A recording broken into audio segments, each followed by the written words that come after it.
नमस्कार मित्रांनो, मी Shambhuraj Khamkar as a share market analyst, trainer आणि मेंटॉर तुमचं आपल्या या लाडक्या मराठीतील यूट्यूब चॅनलवर स्वागत करतो. मित्रांनो, सर्वप्रथम तुमच्या सर्वांचे मनपूर्वक धन्यवाद. तुमच्याकडून आपल्या चॅनलला मिळत असलेला भरभरून प्रतिसाद, तुमच्याकडून येत असलेल्या छान छान कमेंट्स याबद्दल सर्वप्रथम तुमचा आभारी आहे. तरी मित्रांनो, तुम्ही जर हा व्हिडिओ पहिल्यांदा ऐकताय तर आपल्या चॅनलवर ह्या सर्व मराठीमधील व्हिडिओज उपलब्ध आहेत, ज्यामध्ये तुम्हाला सर्व share market basic, technical, fundamentals हे कन्सेप्ट्स आपण मराठीत शिकवण्याचा प्रयत्न करतो.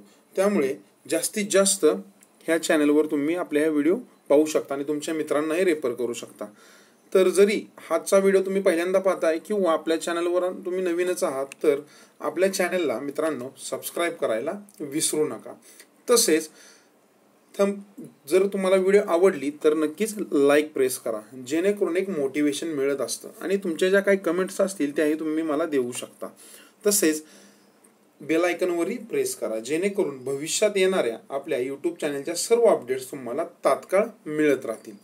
मित्रांनो, हा चॅनल जास्तीत जास्त तुमच्या ग्रुप्सवर शेअर करू शकता. तसेच मागच्या वेळी मला काही लोकांनी विचारलं होतं की माझा नंबर काही मराठी ग्रुप्स आहेत शेअर मार्केट, त्याच्यावर ॲड केला तर चालेल का? तर नक्कीच चालेल. माझ्या काय अपडेट्स असतील तर तुम्हाला तिथे मिळत राहतील. ज्या व्हिडिओ रिगार्डिंग असतील त्या कुठल्याही प्रकारच्या मी टिप्स वगैरे देत नाही, किंवा ग्रुपच्या डिस्क्रिप्शन बॉक्समध्ये पण मी एक लिंक दिलेली असते, ती फक्त क्वेरी विचारण्यासाठी दिली, लक्षात ठेवा. म्हणजे मला टिप्स वगैरे देणं ह्याच्यामध्ये कधीच इंटरेस्ट नाही. मी जास्तीत जास्त फोकस हा तुम्हाला एज्युकेट करण्यावर करत असतो. त्यामुळे कुठलाही गैरसमज करू नका, कारण बऱ्याच लोकांना वाटतं की मी काय टिप्स वगैरे देतो, त्यासाठी ग्रुप्स आहे त्यामुळे लोक जॉईन करतात. कारण टिप्स देणारे भरमसाठ ग्रुप आहेत, लक्षात ठेवा. तुम्ही जेवढ्या ग्रुप्सवर असताल ना तर त्यातले 99% ते 95% ग्रुप्स तुम्हाला टिप्स देत असतील. तर टिप्स इज नॉट सोल्युशन, लक्षात ठेवा. त्यामुळे शिकायचा प्रयत्न करा, इथे तुम्हाला शिकायला मिळेल, त्या अनुषंगाने तुम्ही त्याला जॉईन करू शकता. त्यानंतर मित्रांनो, आपण काय करतोय तर वेगवेगळे टॉपिक्स शिकतोय, टेक्निकल शिकतोय, फंडामेंटल शिकतोय. त्याच्यानंतर बारीक सारीक गोष्टी पण आपण महत्त्वाच्या आत्मसात करतोय, जेणेकरून शेअर मार्केटमध्ये आपल्याला परफेक्ट होण्यासाठी काही ना काहीतरी ज्ञान मिळत राहील. कारण शेअर मार्केट हे अखंड शिकायलाच पाहिजे, लक्षात ठेवा. कारण मीही अजून शिकत असतो आणि अजून शिकतही राहणार लाईफ टाईम. कारण शेअर मार्केट 1-2 वर्षात 2 वर्षात शिकून पूर्ण होईल अशी गोष्ट अजिबात नाही. अनुभव जसा येतो त्या अनुभवानुसार आपल्याला खूप काही शिकायला मिळतं आणि दुसऱ्याकडून आपण शिकू शकतो. तसंच मी माझा जो काय अनुभव आहे शेअर मार्केटचा एवढ्या वर्षाचा, तो तुमच्याशी नेहमी शेअर करत असतो. तुम्ही तुमचा शेअर्स करू शकता कमेंट बॉक्समध्ये जाऊन. तर मित्रांनो, आजच्या व्हिडिओमध्ये आपण एक वेगळा कन्सेप्ट घेऊन आलोय, जेणेकरून मागच्या काही दिवसापासून ही गोष्ट आपण खूप सारी ऐकली, GDP. तर मला खूप साऱ्या कमेंट्स, खूप सारे रिक्वेस्ट आल्या होत्या की थोडं GDP बद्दल आम्हाला बोला, GDP बद्दल थोडी माहिती द्या. तसं पाहायला गेलं तर GDP खूप मोठा व्हास्ट कन्सेप्ट आहे, लक्षात ठेवा. खूप मोठा कन्सेप्ट आहे. आपल्याला एवढ्या खोला जायची अजिबात गरज नाही, पहिली गोष्ट.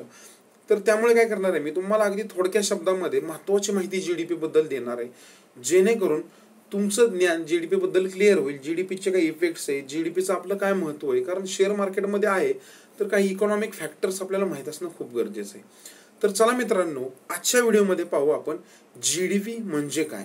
तर सर्वप्रथम GDPचा अर्थ होतो ग्रॉस डोमेस्टिक प्रोडक्ट, लक्षात ठेवा. जर इंग्लिशमध्ये त्याला आपण बोलायला गेलो तर काय बोलतो आपण त्याला, एक ग्रॉस डोमेस्टिक प्रोडक्ट.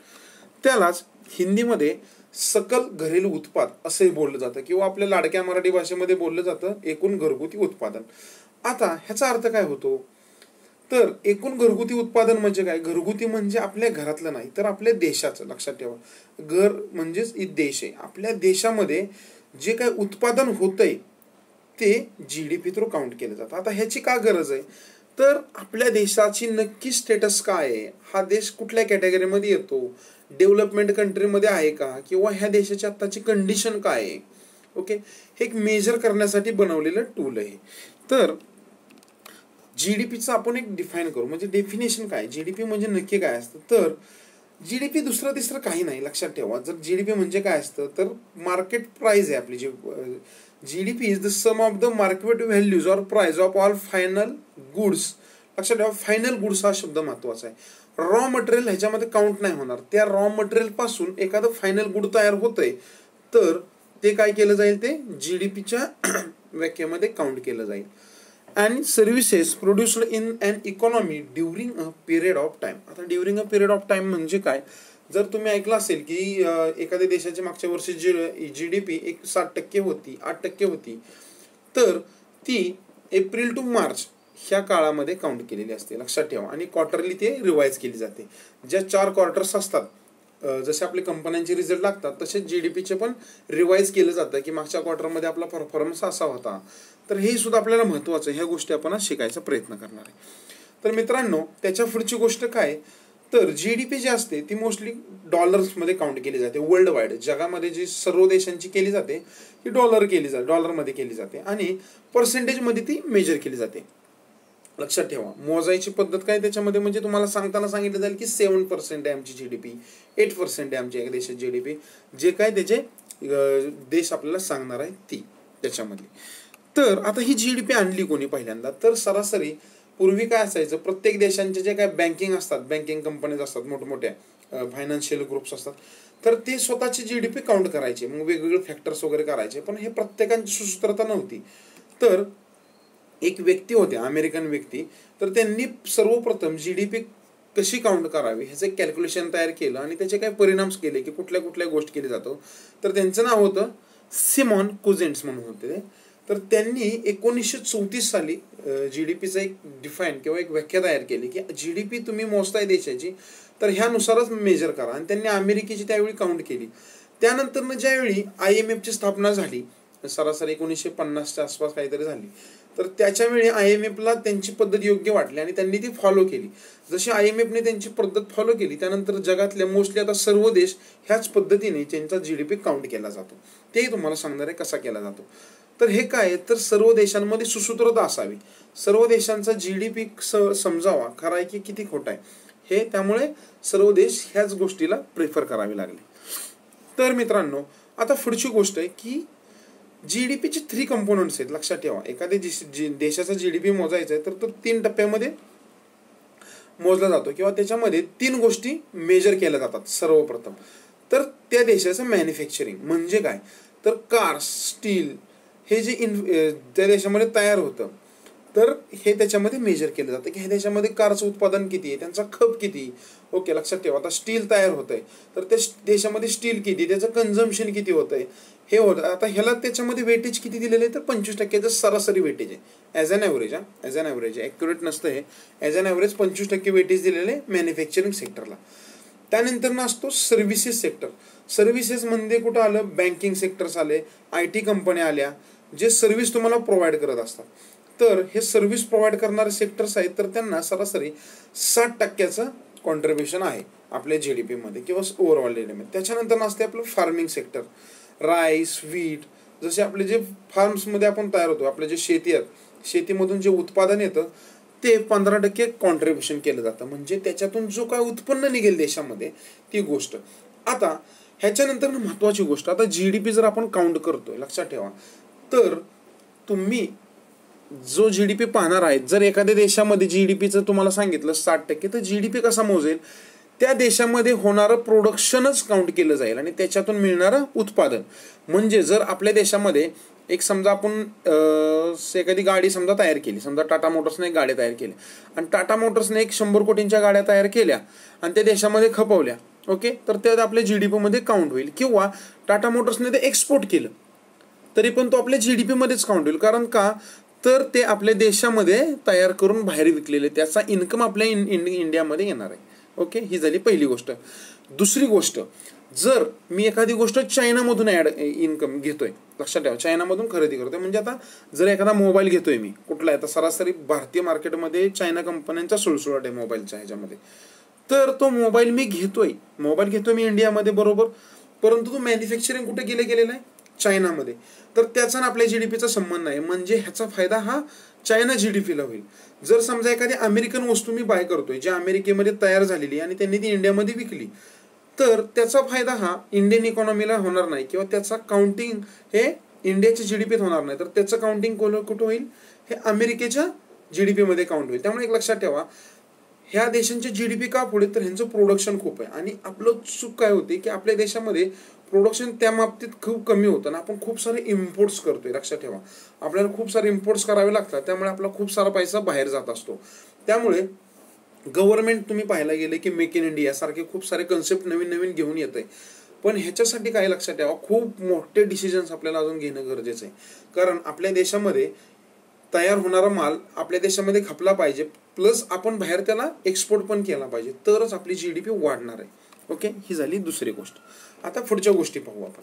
तर सरासरी 3 टप्प्यामध्ये GDPला काउंट केलं जातं. आता हे 3 गोष्टी कुठल्या किंवा 3 वेगवेगळ्या प्रकारे त्याला काउंट केलं जातं. तर पहिली गोष्ट असते प्रोडक्शन मेथड, म्हणजे देशांतर्गत आपल्या किती प्रोडक्शन होतंय लक्षात ठेवा, ह्याच्यावर सुद्धा GDP काउंट केला जातो.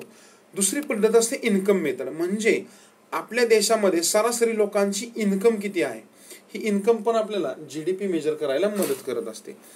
त्याच्यानंतर पुढची मेथड असते कन्झम्पशन मेथड. आता कन्झम्पशन मेथड म्हणजे काय, तर लोकांची खरेदी करण्याची कॅपॅसिटी किती आहे, देशामध्ये आपल्या लोकांची खरेदी करण्याची कॅपॅसिटी किती आहे, ह्याच्यानुसार पण कन्झम्पशन मेथड मेजर केली जाते. तर ह्या 3 गोष्टीवर केली जाते. आता ह्या 3 गोष्टी पण खूप डीपमध्ये, आपल्याला डीपमध्ये काय एवढी जायची गरज नाही. ओके, सर्वसाधारण आपल्याला नॉलेज असणं गरजेचं आहे, म्हणून मी तुम्हाला देतोय.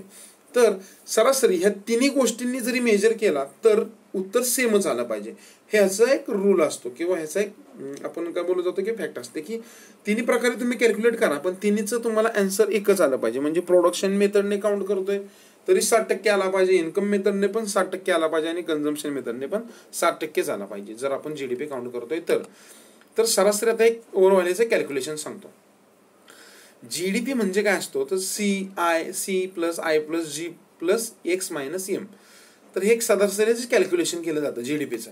तर हे काय, C म्हणजेच काय, house hold spending on goods and services, म्हणजे गुड्स अँड सर्व्हिसेसवर जे काय आपलं स्पेंडिंग करतोय तर ते C कॅटेगरीमध्ये काउंट केलं जातं. I मीन्स काय असतो, कॅपिटल इन्व्हेस्टमेंट स्पेंडिंग, म्हणजे कॅपिटल इन्व्हेस्टमेंटवर आपण किती खर्च करतोय हे याच्यामध्ये आपण काउंट केलं जातं. पुढची गोष्ट असते गव्हर्नमेंट स्पेंडिंग. लक्षात ठेवा, गव्हर्नमेंट जी कामं करतं, गव्हर्नमेंट जे पैसा गुंतवतं, ह्याला पण खूप मोठं महत्व आहे. हा पण एक GDPचा मोठा भाग असतो, कारण ह्याच्यामुळे इंटरनल ग्रोथ होत असते देशाची, देशामध्ये पैसा खेळला जातो, त्यामुळे देशामध्ये आपलं गव्हर्नमेंट किती पैसा ओततं ह्याला महत्व असतं. त्यामुळे आपण पाहतो की government smart city, bullet train सारखे मोठे मोठे प्रोजेक्ट्स घेऊन येत आहे, तसंच कंपन्यांमधून निर्गुंतवणूक करतोय आणि तो पैसा दुसऱ्या कुठूनही वापरून घेते. लक्षात ठेवा, ह्या गोष्टींचा काउंट केला जातो. आपण ह्याच्यावर अजून डिटेलमध्ये बोलणार आहे आज की नक्की काय असलेलं ह्याच्यामध्ये. त्याच्यानंतर एक्स फॅक्टर असा असतो, exports of goods and services आणि imports of goods and services. आता एक लक्षात ठेवा, X मायनस M का दिलंय, तर देशामधून आपण निर्यात किती करतोय ह्याच्यामधून आपण आयात किती करतो हे वजा केलं जातं. आता हे जर प्लसमध्ये असेल तर आपल्यासाठी एक चांगली गोष्ट आहे, पण हे जर मायनसमध्ये असेल तर खूप मोठी निगेटिव्ह गोष्ट आहे, आणि आपली ही मायनसमध्येच आहे. कारण भारताची निर्यात ही आयातीपेक्षा खूपच कमी आहे, लक्षात ठेवा. कारण का, तर आपल्या देशामध्ये तेवढं मॅन्युफॅक्चरिंग फील्ड अजून डेव्हलप नाही झालेलं. लक्षात ठेवा, तेवढं जगामध्ये ज्या गोष्टींची गरज आहे त्या गोष्टी आपण तेवढ्या प्रमाणात अजून तयार करत नाही, किंवा तेवढ्या प्रमाणात वर्ल्ड वाईड आपलं ब्रँडिंग केलं जात नाही देशाचं. ओके, ह्या गोष्टीमध्ये आपण वीक आहे. मग ह्याच्यामध्ये कंपन्या कारणीभूत असतील, आपले गव्हर्नमेंटही कारणीभूत असू शकतं, आणि तिसरी गोष्ट आपणही कारणीभूत आहे, कारण आपण तेवढं त्याच्यामध्ये प्रोत्साहन घेत नाही. लक्षात ठेवा, कारण आपल्याला जर देशाला ग्रो करायची, GDP जर वाढवायची, तर ह्या 3 गोष्टींच्या ह्याच्यामध्ये महत्त्व खूप आहे. लक्षात ठेवा मित्रांनो. आता ह्या गोष्टी आपण पाहिल्या की GDP म्हणजे काय आहे, तर सरासरी GDP कसा काउंट केला जातो, GDP मध्ये कुठल्या गोष्टी ऍड केल्या जातात. तर ही गोष्ट पहिली लक्षात ठेवा, GDP मध्ये सर्व ज्या गोष्टी असतील ह्या देशांतर्गतच असणार आहेत. लक्षात ठेवा, ही महत्वाची गोष्ट आहे याच्यामध्ये. आता समजा तुम्हाला बाहेरून जर आपण एखादी गोष्टीची आयात करतोय तर हे आपल्यासाठी मारक आहे. त्यामुळे एक लक्षात ठेवा, आपल्या देशातल्याच वस्तू वापरायला आपण सर्वांनीच भर दिला पाहिजे. लक्षात ठेवा, सर्वसाधारणपणे आपण पाहतो की आपण खूप साऱ्या बाहेरून येणाऱ्या गोष्टी घेत असतो, आपल्याला त्या खूप ब्रँडेड वाटत असतात, पण ह्याचा अर्थ आपण बाहेरच्या देशांच्या GDPला हातभार लावतोय. आपल्या देशाच्या GDPला ह्याच्यातून किंचितही हातभार लागत नाही. तर मेड इन इंडिया प्रोडक्ट जर आपण सर्वांनी घ्यायचा प्रयत्न केला तर नक्कीच आपली GDP ही डेव्हलप होणार आहे त्या स्पीडने. तर आता GDPचं एक गोष्ट बघू, इंडिया आणि वर्ल्ड, जगाचं आणि आपलं तर कंपॅरिझन केलं तर आपण कुठे आहे ह्याचे आपण कॅल्क्युलेशन करणार आहोत, जेणेकरून आपल्याला काय समजेल की GDP मध्ये आपण कुठे आहे आणि आपल्याला अजून कुठल्या गोष्टी करायच्या. तर सरासरी ग्रोथ फोरकास्ट मी तुम्हाला ह्याच्यामध्ये दिलेला आहे, लक्षात ठेवा. तर ह्याच्यामध्ये काय आहे सरासरी मित्रांनो बघा, तर आपल्या देशाचा जीडीपी ह्याच्यामध्ये दाखवलंय. पहिली गोष्ट आपण याच्यामध्ये काय बघणार आहोत की आपल्या देशाचा जर 14-15 साली आपला 7च्या आसपास जीडीपी होता, 15-16 साली 8 होता, त्यानंतर वाढला आणि आता मागच्या वर्षी 6.98 म्हणजे 7च्या आसपास होता आणि अगदी ह्या वर्षी 5% सांगितलं की आपला जीडीपी 5% ग्रो झालाय ह्या वर्षामध्ये होतोय, मागच्या जे काही क्वार्टर झाले त्याच्यामध्ये. आता हे का होतंय ह्याचंही मी तुम्हाला कारण सांगणार आहे, तर नक्कीच हा व्हिडिओ ऐका शेवटपर्यंत. खूप सारे नॉलेज तुम्हाला याच्यामधून मिळायचा प्रयत्न होईल. आता ह्याच्यामध्ये अजून एक गोष्ट ऍड करतो मित्रांनो. एक लक्षात ठेवा, आपला जीडीपी सरासरी 7-8 ह्या काळामध्ये किंवा 5 सालानंतर ना अगदी 9% ही काही वेळा गेला होता, परंतु हा एक स्टेबल नाही. लक्षात ठेवा, जीडीपी स्टेबल राहणं खूप महत्वाची गोष्ट आहे. तसेच भारत स्वतंत्र झाल्यापासून भारत 1985 ते 88 सालापर्यंत आपला जीडीपी काहीच हल्ला नाही, म्हणजे अगदी 40 वर्ष देशामध्ये काहीच सुधारणा नाही झाली. लक्षात ठेवा, अगदी कासवगतीने आपण चाललो होतो. कारण त्यावेळीची जी काही सरकार असतील, कोणी असो, आपल्याला सरकारशी कुठल्या घेणं देणं नाही मला, त्या देशाने म्हणजे जे काय होते गव्हर्नमेंट, त्यांनी जीडीपी वाढण्यासाठी काही फोर्सफुली प्रयत्न केले नाहीत.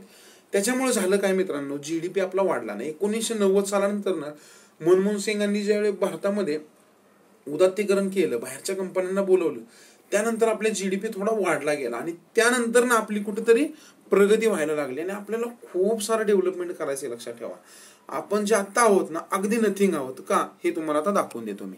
जर पाहायला गेलं तर एक जीडीपी फॉरकास्ट आहे, सरासरी आपण 3 वर्षाचा ह्याच्यामध्ये बघितलेला आहे.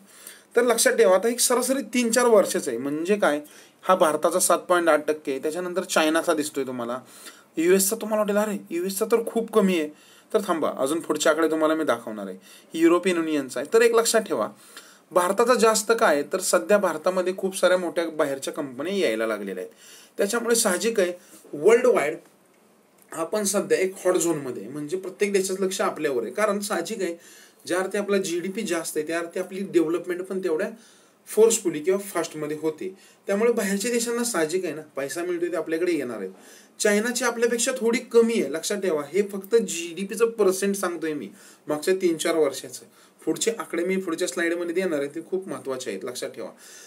त्याच्यानंतर युएस आहे. आता लक्षात ठेवा, जरी युएसचा युरोपियन कंट्रीज आहेत, आता ह्यांचं तुम्हाला युएस दिसेल की अरे वा जीडीपी तर अगदीच कमी, पण अमेरिकेचं सध्याचं धोरण काय असतं लक्षात ठेवा, ते जीडीपी 8-9% नको आहे त्यांना जीडीपी आता स्टेबल ठेवायचा आहे. कारण एखाद्या लेवलला जाणे म्हणजे आपण जीडीपी 9% नेला, अगदी 12% घेऊन गेलो समजा, तर त्याला महत्व नाही. तुम्ही जीडीपी स्टेबल किती ठेवताय, म्हणजे काय तर आपल्या देशातलं प्रोडक्शन, इम्पोर्ट्स आणि जे काही एक्सपोर्ट्स आहेत हे आपल्याला बॅलन्स पण ठेवणं गरजेचं आहे ना वर्षानुवर्षे.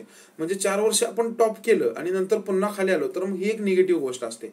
त्यामुळे अमेरिकेसारखे देश, अगदी मोठे देश आहेत, हे काय करतात तर त्यांचा जीडीपी स्टेबल ठेवायचा प्रयत्न करत असतात. जपान सारखे, जर्मनी सारखे, त्यांना एवढी मोठी ग्रोथ नाही झाली तरी चालते. आपल्या देशाला काय करायचंय तर आता जीडीपी वाढवायचं आहे. पहिली गोष्ट, वाढवला तर आपला इन्कम वाढणार आहे त्याच्यामधून. ओके, ही गोष्ट लक्षात ठेवा. त्यामुळे असं नका मानू की भारताचा जीडीपी म्हणजे आपण खूप मोठे झालो, तर आपण अजून खूप खालच्या लेवलला आहे. आपल्याला खूप मोठा पल्ला गाठायचा आहे. म्हणजे जरी वर्तमानपत्रातून गव्हर्नमेंटने जरी सांगितलं की आपण असं गाठलं, आपण एवढं अचीव केलं, तरी आपण नगण्य का, तर ह्याचं कारण सांगतो. लक्षात ठेवा, हे टाइम्स ऑफ इंडियाच्या सौजन्याने आपण घेतलेलं आहे. ह्याचं सगळं क्रेडिट त्यांना जातं, त्यांच्या वेबसाईटवर आपण घेतलेलं आहे हा डेटा. लक्षात ठेवा, हा जीडीपीचा 2017 पर्यंतचा एक काउंट आहे. 18 मध्ये पण थोडंफार ह्याच्यामध्ये कमी जास्त झालेलं आहे. लक्षात ठेवा, अमेरिकेची इकॉनॉमी ही $19 ट्रिलियन, मी जसं तुम्हाला सांगितलं की जीडीपी ही डॉलर्समध्ये मोजली जाते. किती? $19 ट्रिलियन. त्यानंतर नंबर लागतो चायनाचा, $12 ट्रिलियन आसपास. त्यानंतर जापान, जर्मनी आणि आपण आहोत 2.60 म्हणजे 2.60. हा आपला ट्रिलियन डॉलरची उलाढाल. लक्षात ठेवा, अमेरिकेमध्ये फक्त पेटंट मधूनच त्यांना 4 ते 5 ट्रिलियन डॉलरची उलाढाल येते, जे आपल्या सर्व उलाढालीच्या खूप कमी आहे. म्हणजे आपण बोलतो की आपण महासत्ता होणार, भारत जगावर राज्य करणार, नक्कीच करू, आपल्यात नक्कीच तेवढी धमक आहे मित्रांनो. पण आपलं जे गव्हर्नमेंट येणार आहेत ना आता असलेले किंवा फ्युचरमध्ये येणार आहे, त्यांना खूप मोठं चेंजेस करावे लागणार आहेत भारतामध्ये. विचार करा की आपल्याला खूप मोठा टप्पा आहे. आपण बोलतो की चायना, आपण कम्पेअर करतो चायनाशी आपल्याला, बरोबर, तर चायनाच्या ना आपल्यामध्ये विचार करा, खूप मोठा गॅप आहे अजून ट्रिलियन डॉलर्समध्ये. म्हणजे चायनाची इकॉनॉमी एवढी मोठी, त्यामुळे सरासरी ते एवढी इझिली दुसऱ्या देशांना लोन देतात आणि आपल्या देशाच्याकडे काही व्ह्यू आखत असतात की इकडे हे केलं तिकडे केलं, आपण न्यूजपेपरमधून ऐकत असतो. हे का करतात? तर हे पैशाच्या जोरावर आहे. आणि हे का होते तर ते खूप सारे एक्सपोर्ट करतायत, लक्षात ठेवा, बाहेरच्या कंट्रीला. आणि आपणही घेतोय, लक्षात ठेवा. तुम्ही, आम्ही, अगदी मी स्वतः, आपण चायना मेड मोबाईल वापरतोय ना. कारण ह्याच्यामध्ये चूक एक आहे, आपली तर चूक आहेच, पण दुसरी चूक आपल्या देशातल्या गव्हर्नमेंट आणि कंपन्यांची पण आहे. कारण आपल्या देशामध्ये तेवढ्या सक्षम कंपन्या नाहीत की ज्या चायना कंपन्यांना डिफेट करतील, किंवा दुसरे अजून गोष्टी आहेत. नुसते मोबाईलच मी कम्पेअर नाही करणार, लक्षात ठेवा. चायनामधून खूप साऱ्या गोष्टी येतात. त्याला जर आपल्या देशामध्ये कम्पॅरेटिव्ह व्हॅल्यू तयार झाली, गव्हर्नमेंटने तेवढं तयार केलं कम्पॅरेटिव्ह, तर नक्कीच लोकही आपल्या देशामधून खरेदी करतील. आणि हे व्हायला सर्वसाधारणपणे अजून 15 वर्षाचा तरी काळ जाणार आहे.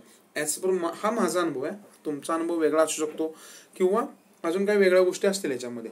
सरासरी आपल्याला 15 वर्ष 8 ते 9% ह्या ग्रोथने जर आपण डेव्हलप केलं, तर नक्कीच आपण वरच्या टॉप 2 मध्ये, म्हणजे अगदी $10-15 ट्रिलियन डॉलरच्या ग्रेडमध्ये जाऊन बसू. पण तोपर्यंत आपल्याला देशाला आपले जे काय गव्हर्नमेंट्स येतील ते असतील, त्यांना पण तेवढं चांगली धोरणं आखणं गरजेचं आहे. आपल्या बँका तेवढ्या सक्षम झाल्या पाहिजेत, भारतीय कंपन्या तेवढ्या सक्षम झाल्या पाहिजेत, तुमची आमची इन्कम वाढली पाहिजे. लक्षात ठेवा, आपली इन्कम वाढली तरच आपण इकॉनॉमीमध्ये कॉन्ट्रीब्यूट करू ना. त्यामुळे गव्हर्नमेंटला एवढं सारं ह्याच्यामध्ये कॉन्ट्रीब्यूट करायचं आहे. लक्षात ठेवा. समजलं मित्रांनो? त्याच्यानंतर ना पुढची गोष्ट आहे की व्हाय GDP ड्रॉप टू 5% नाव. आता आपण ऐकतो की GDP 5% आला. सरासरी आपण मागच्या काही न्यूज पाहिल्या, मागच्या एका महिन्यामध्ये न्यूज येत होता. तर साहजिक आहे, वर्ल्ड वाईड सध्या स्लो डाऊन आहे. फक्त भारतातच असं नाही. ह्याचं कारण म्हणजे तर सरासरी 8-10 वर्षानंतर ही एक स्लो फेज येतच असते वर्ल्ड वाईड इकॉनॉमीमध्ये. प्लस अमेरिका आणि चायनामध्ये चालू असलेली चढाओढ, जी आपण त्याला काय म्हणतो, ट्रेड वॉर. ट्रेड वॉर का होत असतात? तर साहजिक आहे, अमेरिकेला तुम्हाला मी सांगितलं, चायनाला आता GDP स्टेबल ठेवायचा आहे. GDP स्टेबल ठेवायचं म्हणजे इन्कम वाढला पाहिजे. इन्कम वाढणार आहे तर प्रोडक्शन तर ते वाढवू शकत नाहीत ना. प्रोडक्शन वाढवायला स्कोपच संपलेला आहे त्यांच्याकडे. तर कारण स्वस्तात लोक घेत आहेत, तर स्वस्तात बाहेरून जर माल येतोय तर त्याच्यावर काय करते, ड्युटीज लावतात एक्स्ट्रा. त्यालाच आपण ट्रेड वॉर बोलत असतो. मग एकमेकावर ड्युटी लावून काय करणार की ऍटलिस्ट त्याला ते प्रोटेक्ट करतात की नाही बाबा, हा माल घेऊ नका देशामध्ये. ह्याच्यावर आपण जास्त लावला ट्रेड तर लोक दुसऱ्या देशामध्ये ऑप्शन शोधतील. त्यामुळे झालं काय की ग्रोथ स्लो झाली, वर्ल्ड वाईड मागणी कमी झाली सध्या. त्यामुळे स्लो डाऊन झालेली. हे काही मोठं राहणार नाही. सरासरी मार्च पर्यंत हळूहळू का होईना आपण ह्याच्यामधून बाहेर पडू आणि आपण ह्याच्यातून अजून सावरून फास्टली ग्रो करू. ह्याचा इफेक्ट आपल्यावर का होतो, तर आपण एक ग्रोविंग इकॉनॉमी ना, लक्षात ठेवा. आपण अजून मॅच्युअर लेवलला गेलेली नाही इकॉनॉमी आपली. त्यामुळे काय होतो, जास्त इफेक्ट आपल्यासारख्या देशांवर होणार आहे. आणि त्यासाठी आपल्याला आपल्या देशातीलच प्रोडक्ट घ्यायचे आहेत. दुसरी गोष्ट, GDP effect on share market. आता ह्या GDPचा शेअर मार्केटवर काय इफेक्ट आहे, लक्षात ठेवा. कुठलेही देश तुम्ही, आपण ऐकतो की बाहेरून पैसा येतो इंडियामध्ये, ओके, तर हा पैसा येतोय म्हणजे मोठे मोठे फंड्स असतात, मोठे मोठ्या कंपनीज असतात, त्या इंडियामध्ये पैसा इन्व्हेस्ट करत असतात. तर ते इन्व्हेस्ट कधी करतील, तर ते तुमचा इंडेक्स बघतील ना. तुमचा GDP सांगतो ना की इंडियामध्ये काय चाललंय. जर इंडियाची आपली GDP 8%वरून 5%वर आली तर ह्याचा अर्थ इंडियामध्ये स्लो डाऊन आहे. इंडियामध्ये आपल्याला एवढे काय ग्रोथ रिटर्न्स मिळणार नाहीत सध्याच्या कंडिशनला, लाईफ टाईम नाही. त्यामुळे काय करतात, शेअर मार्केटवरही थोडाफार प्रमाण पडत असतो फरक जो असतो तो. त्याच्यानंतर पुढची गोष्ट असते की ज्या आपल्या कंपन्या असतील त्याही साहजिक आहे ना, GDP कमी म्हणजे त्यांचं आउटसोर्स कमी होतोय ना. आपण ऐकतो की सध्या मोठा ऑटो सेक्टरला सगळ्यात जास्त फटका बसलाय, फार्मा सेक्टरला फटका बसलाय, कारण ह्या कंपन्यांचं आउटसोर्सिंग खूप आहे. म्हणजे ह्या कंपन्या बाहेरच्या देशामध्ये एक्सपोर्ट खूप करतायत. मग साहजिक आहे ह्याचा इफेक्ट इकॉनॉमीवर होणार आहे. त्यासाठी गव्हर्नमेंटला ऑटो सेक्टरसाठी काही ना काही स्कीम आणाव्या लागतील, जेणेकरून लोकांनी जास्तीत जास्त गाड्या घ्याव्यात, जेणेकरून इकॉनॉमीमध्ये पैसा खेळता राहावा. देशांतर्गत लोकांनी वस्तू जास्तीत जास्त खरेदी कराव्यात, जेणेकरून काय होईल, आपल्या देशामध्ये जास्त पैसा खेळता राहील. तर असं खूप साऱ्या गोष्टी आहेत मित्रांनो, लक्षात ठेवा. ह्याच्यावर इफेक्ट करणाऱ्या सिंपल गोष्टी मी तुम्हाला सांगितल्या. तर मित्रांनो, थोडा आजच्या व्हिडिओमध्ये थोडा फास्ट झाला असेल, पण मी तुम्हाला GDP बद्दल सांगायचा प्रयत्न केला नाही की GDP काय असतो, कसा काउंट केला जातो, कुठल्या गोष्टी ऍड केल्या जातात. तर नक्कीच आजचा व्हिडिओ आवडला असेल तर तुम्ही कमेंट बॉक्समध्ये कळवा. तसेच मित्रांनो, आपण जे काही वर्कशॉप्स घेतोय टेक्निकल अनालिसिस, ॲडव्हान्स टेक्निकल अनालिसिसच्या, त्याच्यामध्ये तुम्हाला सहभागी व्हायचं असेल तर माझ्या कॉन्टॅक्ट नंबर दिलेले आहेत, त्याच्यावर तुम्ही संपर्क साधू शकता. हे वर्कशॉप्स कुठे असणार आहेत मित्रांनो, तर पुणे, मुंबई, नाशिक आणि कोल्हापूर ह्या 4 सिटीमध्ये आपण सध्या घेतोय. लवकरच संपूर्ण महाराष्ट्रामध्ये येणार आहोत आपण आणि काही वेगळे कन्सेप्ट्स असतील त्याही तुम्हाला भेटणार आहोत. यूट्यूब चॅनलवर तुम्हाला मी नॉलेज देतच राहणार आहे मित्रांनो, त्याची काळजी करू नका. ज्यांना डिटेलमध्ये शिकायचं आहे, स्वतः स्वावलंबी होऊन ट्रेड मारायचे आहेत, त्यांनी नक्कीच वर्कशॉप जॉईन करा. अगदी कमी रेटमध्ये आपले वर्कशॉप्स आहेत कम्पेअर करता आणि जास्तीत जास्त माहिती आपण ह्याच्यामध्ये देण्याचा प्रयत्न करत असतो. खाली हे माझे 2 मोबाईल नंबर्स दिलेले आहेत, त्याच्यावर तुम्ही व्हॉट्सअप मेसेज करू शकता किंवा ह्याच्यावरून मी मला डायरेक्ट कॉल करा आणि तुमच्या काही शंका असतील त्या विचारा. वर्कशॉप संबंधी, शेअर मार्केट संबंधी विचारू शकता. जास्तीत जास्त लोकांना मी रिप्लाय देण्याचा प्रयत्न करत असतो. कधी कधी जर वेळ नाही मिळाला तर थोडा डिले होईल, तर तेवढं तुम्ही समजून घ्यावं एवढीच अपेक्षा. तसेच काही नवीन लोकांच्या मला प्रश्न येतात की डीमॅट अकाउंट ओपन करायचे, तर अपस्टॉकमध्ये करू शकता. अपस्टॉकची काही एक लिंक डिस्क्रिप्शन बॉक्समध्ये दिलेली आहे खाली, त्या लिंकवर क्लिक करा जेणेकरून तुमचं अपस्टॉकमध्ये फ्रीमध्ये अकाउंट ओपन होऊन जाईल. सरासरी 1000 रुपयाचं सेव्हिंग होतं ह्याच्यामध्ये. ब्रोकरेजही स्वस्त आहे. बरोबर फ्लिपकार्टचा एक कोडही वापरा तुम्ही. प्रोमो कोड अकाउंट ओपन करताना वापरला फ्लिपकार्ट 300, तर तुम्हाला फ्लिपकार्टचं वाउचर मिळेल. हा कोड फक्त हा जो महिना आपला चालू आहे ह्या महिन्याच्या ऑक्टोबर महिन्याच्या 30 तारखेपर्यंतच तुम्हाला व्हॅलिड असेल. तर मित्रांनो, जास्तीत जास्त मित्रांपर्यंत ही माहिती शेअर करा. धन्यवाद मित्रांनो. आजचा व्हिडिओ कसा वाटला थंब अप करून कळवा. तसेच कमेंट बॉक्समध्ये तुम्हाला जे काय वाटले ते नक्कीच कळवा. तुमच्या छान कमेंट्स ऐकून प्रोत्साहन मिळत असतं तर नक्कीच प्रोत्साहन द्यावं हीच माझी तुमच्याकडून एक अपेक्षा.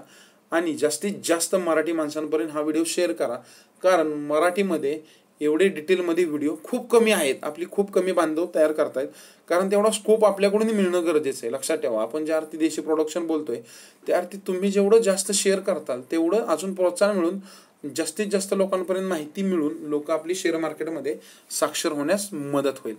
इथेच थांबू मित्रांनो. धन्यवाद. पुन्हा भेटूया पुढच्या आठवड्यामध्ये नवीन व्हिडिओसह.